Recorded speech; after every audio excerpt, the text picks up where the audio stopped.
Hello everyone, welcome back to my YouTube channel MBM GK tricks. उम्मीद करती हूँ आप सभी अच्छे होंगे, स्वस्थ होंगे। आज हम बात करेंगे CET 12th लेवल का जो आपका एग्ज़ाम हुआ है। उम्मीद है आप लोगों का जो एग्ज़ाम है अच्छा हुआ होगा। बहुत ही महत्वपूर्ण यह जानकारी आप सभी के लिए रहने वाली है, यानी कि नॉर्मलाइजेशन कैसे होगा, कौन सी शिफ्ट को नॉर्मलाइजेशन में सबसे ज़्यादा फ़ायदा होने वाला है, ठीक है, कितने नंबर लाने होंगे आप लोगों को सिलेक्शन के लिए, ठीक है, क्वालिफाई करने के लिए। ठीक, चलिए सारी जानकारी जानेंगे और किस शिफ्ट में कितने नंबर बढ़ेंगे एंड बोनस अंक आप लोगों को कितने मिलेंगे, ठीक है, सारी जानकारी आपको बताएंगे। चैनल पर पहली बार आए हैं, चैनल को सब्सक्राइब, वीडियो को लाइक शेयर जरूर करना। आने वाली हर अपडेट आप सभी को मिलेगी इस चैनल के माध्यम से। जो सारा डाटा निकल कर आया है वो आप सभी के साथ साझा करने वाले हैं, ठीक है। अगर देखिए कोई भी अपडेट आए उसके लिए आप लोग जो है बेल आइकन ऑन कर लेना, कोई भी अपडेट आए उसका नोटिफिकेशन आप पास जा सके, ठीक है। चलिए एक एक करके सारी जानकारी जानेंगे। जो कि आपका एग्ज़ाम हुआ था, आपका एग्ज़ाम 22, 23 और 24, यानी कि 3 दिन आपका एग्ज़ाम हुआ है। 6 चरणों में एग्ज़ाम हुआ है, ठीक है। 6 शिफ्ट में आप लोगों का एग्ज़ाम हुआ है। चलिए जानते हैं क्या अपडेट आई है। सबसे पहले आप लोगों को ये बता देते हैं, और हाँ, 12th लेवल की कौन कौन सी न्यू वैकेंसी आ रही हैं आप सभी को जानना बहुत महत्वपूर्ण है, क्योंकि ये आपकी एक पात्रता परीक्षा है, ठीक है। इससे आप लोगों की नौकरी नहीं लगेगी, लेकिन हाँ ये जरिया है। आप एक सीढ़ी पर आ चुके हैं, इसको आप क्वालिफाई कर लेंगे तो एक सीढ़ी पर चढ़ चुके हैं। इसके बाद जो आपकी मंजिल है वो आपकी इसके थ्रू ही बढ़ेगी, ठीक है। चलिए, तो नेगेटिव मार्किंग के दर्शन आप लोगों को देखने को मिलेंगे। जो भी वैकेंसी आएंगी उनमें अभी तो आपको नेगेटिव मार्किंग नहीं थी, ठीक। एग्ज़ाम लेवल की बात करें, ठीक है, तो इस बार क्या हुआ, आपका जो एग्ज़ाम का लेवल है वो हार्ड लेवल ही देखने को मिला है, ठीक है। लेकिन फिर भी हम बताएंगे आखिरकार कौन सी शिफ्ट जो है सबसे हार्ड देखने को मिली है। और हाँ, रीट की जो तैयारी है आप लोग करते रहना, ठीक है, क्योंकि अभी तक आप लोग जो है आंसर की मिला चुके होंगे इसकी, लेकिन देखिए कहीं भी सटीक आंसर की देखने को तो नहीं मिली होगी, क्योंकि आपको बता दें जब भी आप किसी यूट्यूब चैनल से मिलाते हैं तो वहाँ पर भी आपके जो फाइनल आंसर की आती है, ऑफिशियल आंसर की आती है, तो उसमें 5 या 6 नंबर ज़रूर घटते हैं, ठीक है। क्योंकि यूट्यूब से आप लोग प्रश्न मिलाते हैं और जो आपकी फ़ाइनल आंसर की आती है, ऑफिशियल आंसर की आती है, उसमें बहुत फ़र्क देखने को मिलता है, ठीक। एक एक करके सारी जानकारी आप लोगों को बताएंगे, ठीक है। चलिए, जो आपका CET का एग्ज़ाम है 3 दिन आपका चला है, 6 पारियों में एग्ज़ाम हुआ है, ठीक है। 18.63 लाख कैंडिडेट्स में से 3.21 लाख अभ्यर्थी एग्ज़ाम में सम्मिलित नहीं हुए थे, यानी कि 82% यहाँ पर उपस्थिति देखने को मिली है आपके इस एग्ज़ाम में। आप देख सकते हैं यहाँ पर, ठीक है। पहली पारी में 85.1% की और दूसरी पारी में 87.72% की उपस्थिति देखने को मिली है, ठीक। लेकिन हम जो डाटा आप लोगों के साथ साझा करने वाले हैं उसमें कौन सी शिफ्ट हार्ड रही थी, कौन सी इजी रही है, नॉर्मलाइजेशन का सबसे ज़्यादा फ़ायदा किस में देखने को मिलेगा।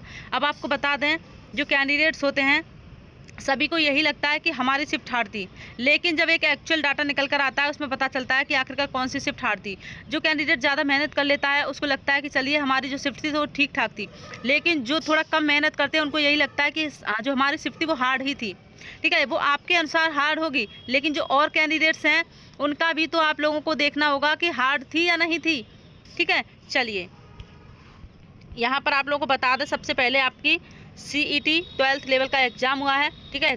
आंसर की कब आएगी, तो आंसर की के बारे में आप लोगों को बता देते हैं। इसकी आंसर की आएगी 20 नवंबर को, जी हाँ 20 नवंबर को इसकी आंसर की जो है फाइनल आंसर की इसकी जारी की जाएगी, ऑफिशियल आंसर की जारी की जाएगी, ठीक है। एंड इसमें तो ऐसा नहीं है कि चलिए इतने सीटें हैं तो उस हिसाब से आप लोगों का सिलेक्शन होगा, नहीं। आपको सिर्फ और सिर्फ 40% लाने, और जो 40% लाने की सोच कर गए होंगे उनका तो देखिए बिल्कुल भी क्वालिफाई नहीं होगा, क्योंकि जो जितना आप लोग सोचेंगे उससे कहीं ज़्यादा आप लोगों को तैयारी करनी चाहिए। जब आप सोचेंगे हमें पूरी तरह से 100% देना है अपना, तब आप इसको क्वालिफाई कर पाएंगे। एंड रिज़ल्ट की बात करें, रिजल्ट तो आप लोगों का दिसंबर अंत तक ही आएगा। आवेदन जो किया था 18,63,000 कैंडिडेट्स ने किया था, एंड उपस्थिति जो देखने को मिली थी 15,42,000, यानी कि 82% उपस्थिति देखने को मिली है। अनुपस्थिति जो थी वो 3.21 लाख कैंडिडेट्स अनुपस्थित रहे थे, ठीक है। एंड अगर पासिंग मार्क्स की बात करें तो आपके 40%, चाहे आप जनरल हो, एमबीसी हो, ईडब्ल्यूएस हो, ओबीसी हो, ठीक है, अन्य हो। लेकिन जो एसटी और एससी कैंडिडेट्स हैं उनके लिए यहाँ पर 5% की छूट है, तो आपका 35% है, तो आप यहाँ पर क्वालिफाई कर लेंगे इसे। ठीक, चलिए इसके बाद अगर बात करें एग्ज़ाम लेवल की, तो मॉडरेट टू हार्ड एग्ज़ाम का लेवल देखने को मिला है। ठीक है, एंड एग्ज़ाम शिफ्ट की बात करें, देखिए 6 शिफ्ट में आपका एग्ज़ाम हुआ है, 3 दिन आपका एग्ज़ाम चला था। एंड कौन सी शिफ्ट यहाँ पर हार्ड थी, ये बहुत ही महत्वपूर्ण है, क्योंकि देखिए बोनस अंक भी आप लोगों को दिए जाएंगे और बाकी जो है इक्वलिटी करी जाएगी आपकी जो शिफ्ट है उनका। तो नॉर्मलाइजेशन किस तरह से होता है वो आप लोगों को यहाँ पर बताएंगे। ठीक है, चलिए यहाँ पर अगर देखा जाए आपकी जीके हो, Hindi, English, math, reasoning, current affairs, देखिए हिंदी इंग्लिश अगर फर्स्ट शिफ्ट की बात करें तो थोड़ी सी ठीक ठाक थी। ठीक है, लेकिन जो हिंदी इंग्लिश आपकी अंतिम शिफ्ट थी उसमें हार्ड लेवल यहाँ पर देखने को मिला है। बाकी मैथ और रीजनिंग की बात करें तो मैथ रीजनिंग आपकी मॉडरेट टू हार्ड देखने को मिली है, एंड रीजनिंग भी आपकी जो है मॉडरेट टू हार्ड देखने को मिली है। बाकी करंट अफेयर्स यहाँ पर टफ थी उनके लिए जिन्होंने बिल्कुल भी करंट अफेयर्स को नहीं पढ़ा था। ठीक है, साइंस की बात करें तो मॉडरेट टू हार्ड जो है साइंस यहाँ पर देखने को मिली है। ठीक है, इतना आप लोग समझ चुके होंगे। चलिए देखिए, आप किसी भी कैंडिडेट से पूछेंगे वो सिर्फ यही कहेंगे कि हमारी जो शिफ्ट थी वो हार्ड थी। आप ऐसे कैसे कह सकते हैं कि हमारी शिफ्ट हार्ड नहीं थी? तो देखिए आप लोगों को बता दें, ये आपके सिर्फ एक कैंडिडेट्स के अनुसार नहीं होता है कि आपकी जो शिफ्ट थी वो हार्ड हो गई। ठीक, चलिए आप लोगों को बता दें यहाँ पर कौन सी शिफ्ट जो है हार्ड देखने को मिली है, हार्ड लेवल की शिफ्ट रही है। देखिए जो 22 की फर्स्ट शिफ्ट थी वो उसका लेवल जो है फर्स्ट शिफ्ट का हार्ड यहाँ पर रहा है, क्योंकि देखिए जब पहली शिफ्ट का कोई एग्ज़ाम देता है कैंडिडेट्स तो उसको नहीं पता होता है कि आखिरकार एग्ज़ाम का लेवल क्या आएगा, कैसे एग्ज़ाम आ रहा है। लेकिन जो बाद की शिफ्ट होती है उनको पता चल जाता है और कुछ प्रश्न जो है रिपीट भी हो जाते हैं। ठीक है, ऐसा नहीं कह रहे कि ज़्यादा प्रश्न रिपीट होते हैं, 5 या 6-7 प्रश्न आप समझ सकते हैं कि रिपीट होते हैं। ठीक है, एंड इसके बाद बात करें आपकी थर्ड शिफ्ट, ये आपकी फर्स्ट शिफ्ट। ठीक है, थर्ड जो सेकंड शिफ्ट थी ऐसा नहीं है कि वो आपकी जो है इजी रही थी, इजी तो आपकी कोई शिफ्ट थी ही नहीं। ठीक है, मॉडरेट टू हार्ड आपकी ये जो शिफ्ट है रही है सेकंड वाली। थर्ड शिफ्ट की बात करें तो ये आपकी हार्ड लेवल यहाँ पर देखने को मिला है थर्ड शिफ्ट में। ठीक है, एंड फोर्थ शिफ्ट भी आप लोगों की जो है मॉडरेट टू हार्ड देखने को मिली है। इसके बाद जो आपकी फिफ्थ शिफ्ट है वो आपकी यहाँ पर हार्ड लेवल इसका देखने को मिला है। और अब की बार जो आपका एग्ज़ाम हुआ है ये थोड़ा सा टफ़ ही हुआ है। ठीक है, टफ़ इसके जो एग्ज़ाम का लेवल है वो टफ़ ही देखने को मिला है। बाकी अगर आप लोगों को बताएं कैसे नॉर्मलाइजेशन की प्रक्रिया होगी, देखिए ये जो तीन शिफ्ट हैं इनमें सबसे ज़्यादा आप लोगों को अंक दिए जाएंगे, सबसे ज़्यादा इसमें आप लोगों को फ़ायदा मिलेगा। बोनस अंक की बात करें तो देखिए 5 बोनस अंक आपको 5 बोनस अंक तक मिल सकते हैं। जिनके भी 40% नहीं बैठ रहे हैं निराश बिल्कुल ना हो कि अरे हमारा नहीं होगा क्वालिफाई। ठीक है, तो देखिए 40% जिनके भी बैठ रहे हैं और हार्ड शिफ्ट से हैं, ठीक है, हार्ड शिफ्ट से हैं तो बिल्कुल आप लोग जो है पास होंगे। ठीक है, इसलिए बिल्कुल भी निराशा अपने मन में मत लाइए।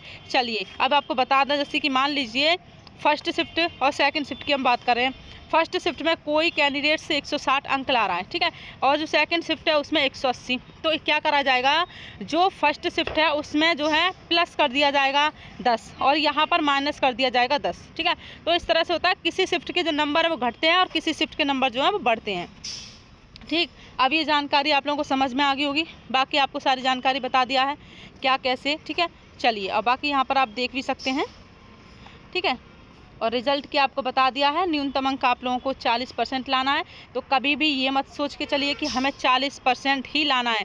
अगर आप ये सोच कर चलेंगे 40% लाना है तो बिल्कुल भी आप लोग क्वालिफाई नहीं कर पाएंगे, कुछ भी कोई से भी एग्ज़ाम हो। देखिए ये तो सिर्फ आपकी पात्रता परीक्षा है। ठीक है, लेकिन जो आपकी वास्तव में आप लोगों को जिससे नौकरी मिलेगी उसमें आपको ये टारगेट नहीं बनाना है कि हमें इतने नंबर लाने हैं, क्योंकि वहाँ पर सीटें निश्चित होती हैं। यहाँ पर आपकी सीटें नहीं है कि इतनी सीटें आप लोगों को इतने सीट पर सिलेक्शन मिलेगा।